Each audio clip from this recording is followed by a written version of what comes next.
महाकुंभ में आई दुनिया की सबसे सुंदर साध्वी, जिन्होंने पूरा सोशल मीडिया हिलाकर रख दिया है। इनकी खूबसूरती के चर्चे पूरे देश में हो रहे हैं। आखिर इतनी सुंदर लड़की साध्वी क्यों बनी?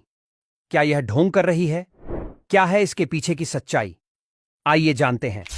महाकुंभ 2025 में एक और हैरान कर देने वाली कहानी सामने आई है, जो सभी को चौंका रही है। इस बार चर्चा में है एक खूबसूरत अघोड़ी साध्वी, हर्षा रिछारिया। हर्षा रिछारिया, जो पहले एक मॉडल और एक्ट्रेस थीं, अब महाकुंभ में साध्वी के रूप में नजर आ रही हैं। पहले फिल्मों में अपनी खूबसूरती और स्टाइल से पहचान बना चुकी हर्षा अब पूरी तरह से अलग रास्ते पर चल पड़ी हैं। कई फिल्म डायरेक्टर उन्हें अपनी फिल्मों में लाने के लिए तैयार थे, लेकिन 2022 में उन्होंने अपना जीवन पूरी तरह से बदलने का बड़ा फैसला लिया। हर्षा ने साध्वी बनने का निर्णय लिया और आचार्य महामंडलेश्वर के मार्गदर्शन में आध्यात्मिक जीवन की ओर कदम बढ़ाया। यह निर्णय उनके लिए आसान नहीं था, लेकिन हर्षा ने अपनी पुरानी जीवन शैली को छोड़कर एक साधारण और शांति से भरा जीवन अपनाया।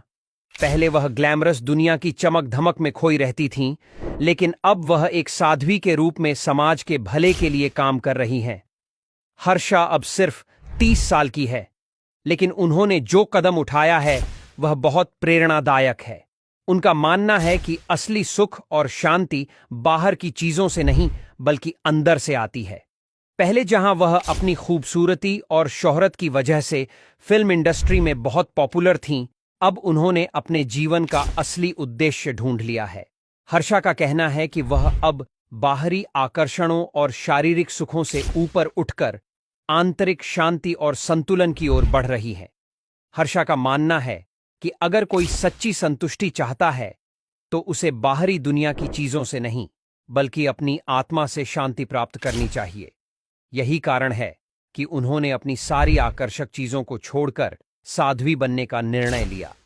अब हर्षा का जीवन केवल अपनी आत्म उन्नति तक सीमित नहीं है, बल्कि वह समाज में एक अच्छा बदलाव लाने की कोशिश कर रही हैं। इस सफर में हर्षा ने अपने जीवन को पूरी तरह से भगवान के प्रति समर्पित कर दिया है। वह अब खुद को समाज में एक पॉजिटिव इम्पैक्ट डालने के लिए कोशिश कर रही हैं। उनका कहना है कि साध्वी बनने के बाद उन्हें आंतरिक शांति और संतुलन मिला है, और यही शांति उनका जीवन अब और भी सफल बना रही है। हर्षा को असली सुख और संतुष्टि कभी भी बाहरी दुनिया की चमक दमक में नहीं मिलती, बल्कि यह तो हमारे अंदर की शांति और संतुलन से आती है। वह इस साध्वी जीवन के जरिए समाज में बदलाव लाने की कोशिश कर रही हैं, और उनके अनुयायी अब इस बदलाव का हिस्सा